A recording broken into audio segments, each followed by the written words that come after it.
Hi guys, White Warlock here. This video will be a full showcase of my Lightning Warp character. Yesterday I posted a teaser video of me killing my first map boss with the build, and as you can see the build is much different than from my first few videos. So the build is obviously a Lightning Warp build and it's supported by concentrated effect, dealing way more damage, and the 50% less AoE doesn't really matter. You still have a lot of AoE and you just jump around anyway, so you hit all your targets. Don't worry about it. Then we got Overcharge. This increases our shocks massively that we create with our shocked grounds to deal a lot more damage. The less shock duration doesn't matter because it's constantly applied by our shocked grounds, which is constantly made because we constantly use Lightning Warp. Then the support gem that really makes this build, Glaciation.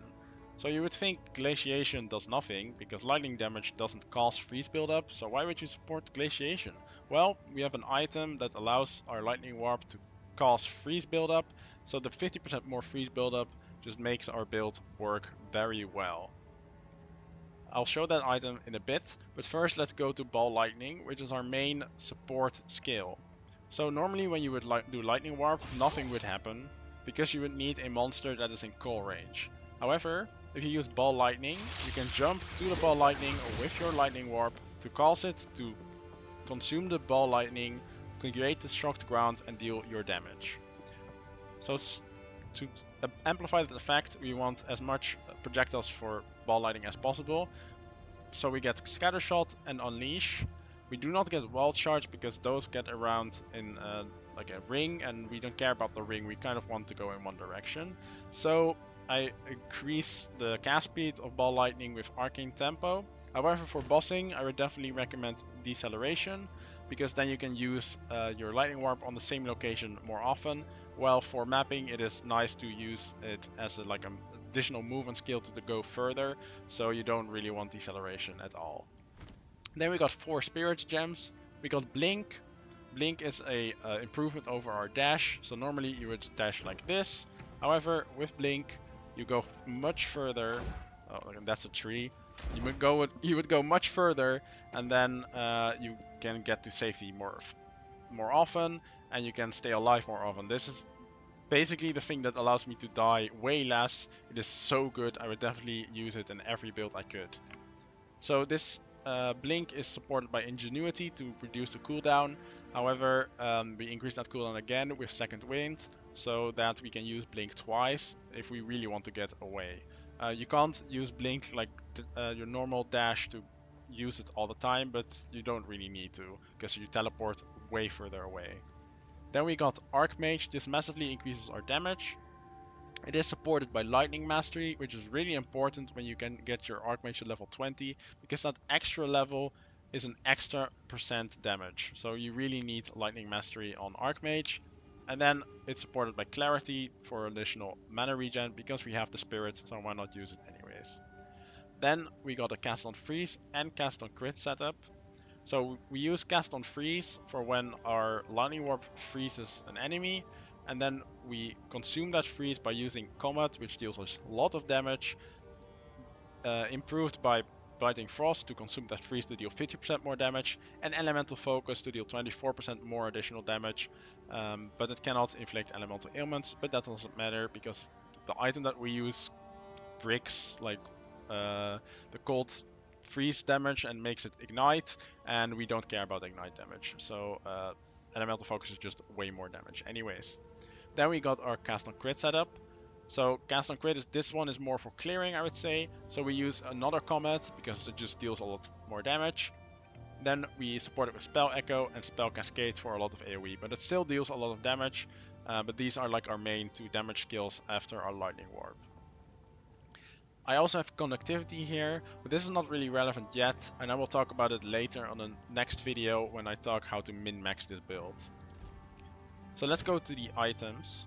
So the one item that enables our build is the 3 Dragons Solid Mask Helmet.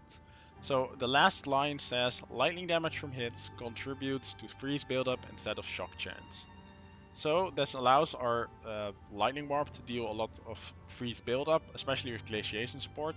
But why would you want that if you would remove your shock chance? Well, you actually don't remove our shock, because Lightning Warp creates shocked ground, This shock ground will still inflict the shock, especially when supported by overcharge. So you get a huge shock, which you can double with your Ascendancy, and get the freeze buildup improved by glaciation. So it's best of two worlds. You get both of the best of two worlds. You get and a lot of damage and the freeze crowd control. So yeah, to help with this, we want a Spirit on our Scepter. We don't run a wand because we want to use cast on freeze and cast on crit and Archmage, and I want to use Blink. So we use get Spirit here, and we get some Spirit on the body armor. If you don't want to use Blink, you can just skip the Spirit on your body armor altogether, and you can just go with your Scepter and get a full yes. This is something that you might do later on anyways on this build, but I really like Blink, so for now we'll stay with Blink. The Scepter, the rest of the stats on the Scepter don't really matter that much. Obviously, you would want as much mana as possible and then some stats. Their other mods don't do anything for us. You really want an Omen Scepter. This is the only one that grants a skill that is actually useful for us. It grants Malice, which is a debuff to our enemies, that like an aura that debuffs our enemies with critical weakness, improving our critical strike chance, which improves our cast on crit setup. So we definitely want an Omen Scepter. Then we get a shield that has as much block chance as possible. Right now we're not CI, so if you can get life in your gear, that's nice to have. Otherwise you really want resistances, but yeah, as much block chance as possible on our shield. Our passive tree will show you why we want to do that. Then for our body armor, you want Spirit, and you want energy shield. You want enough spirit so you can get your blink, archmage, and your cast on freeze and cast on crit. So right now I have one too many, but you need 330 spirits. So like 185 on the scepter plus 45 on your body armor, for example. For the body armor, you just want energy shield, intelligence, and resistances for the rest.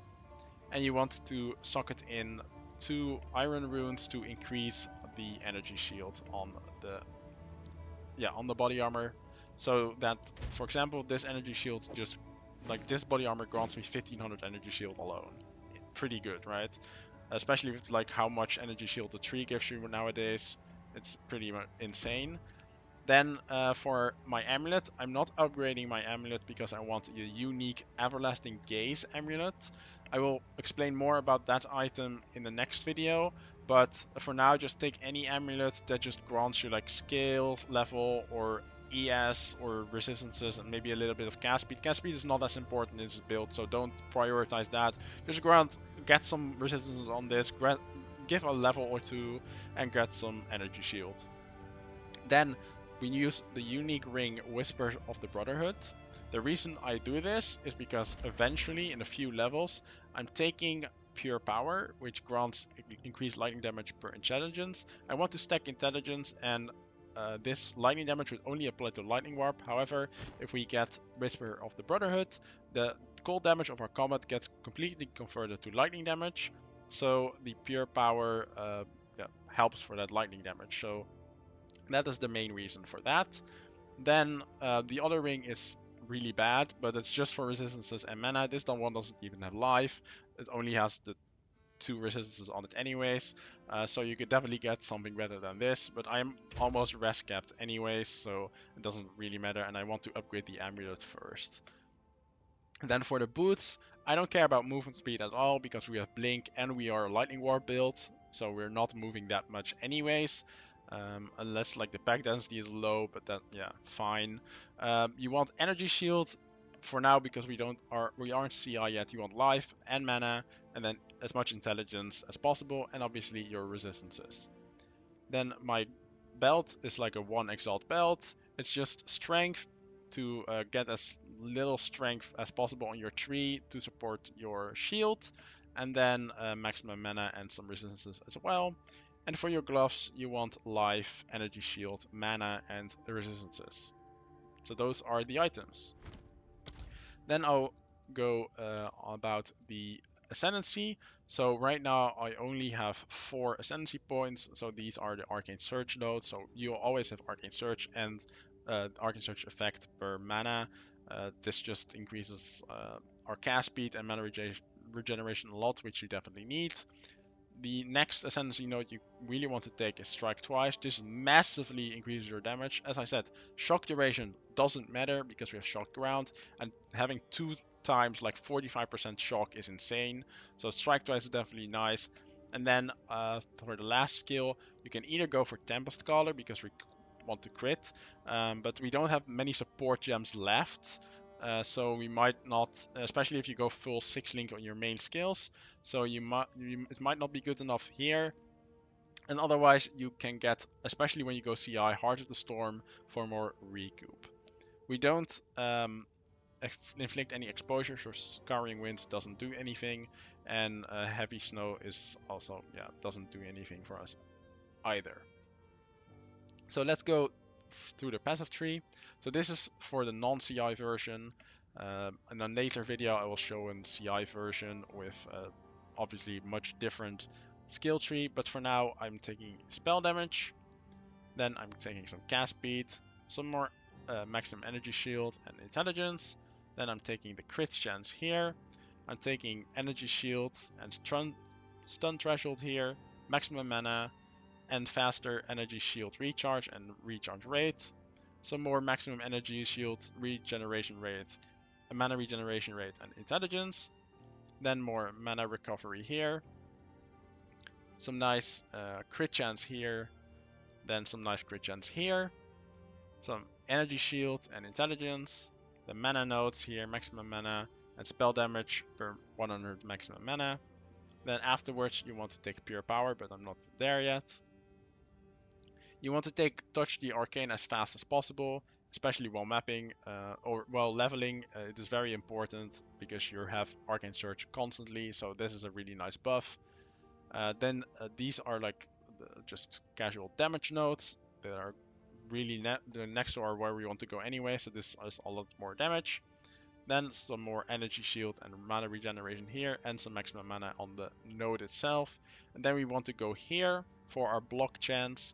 This is 30% increased block chance here. It does reduce our energy shield, but that's fine because it's definitely worth it. And then the last node here is increased damage per 1% chance to block. Right now, with these nodes and with a 41% block chance shield, we have 59% block, so we will have 59% increased damage per chance to block. You can increase that later with another late siege with this, which is basically the same node, so you will have another 59% increased damage. So that's the tree, those are the items, those are the skill gems. If you got any questions, please let me know. Oh yeah, first let's talk about jewels. Currently I have empty jewel sockets because I didn't have time or money to buy them. However, you really want crit chance, you want faster recharge rate, otherwise you just want damage. You could get magnitude of shock, but that's not really relevant because you just want more damage. But crit chance, crit damage, maximum energy shield, and faster recharge, those are the best mods. And yeah, if you got more levels than I do, I am currently level 71, you really want to go for pure power. Afterwards, you probably want to go for heavy buffer for more energy shield. You want to go for hallowed for more stun threshold, and afterwards you will slowly make yourself to CI and energize. And if you actually do have the everlasting gaze amulet, which I will talk about in a later video, then you really want to take Eldritch Battery as well. Alright, I hope you guys enjoyed this video. If you got any questions, please let me know. I'll upload another video tomorrow or the day after with a full build guide, min-max, and I will make a passive tree online as well, so you can follow that if you want to. Alright, thank you guys, and I'll see you guys later. Bye!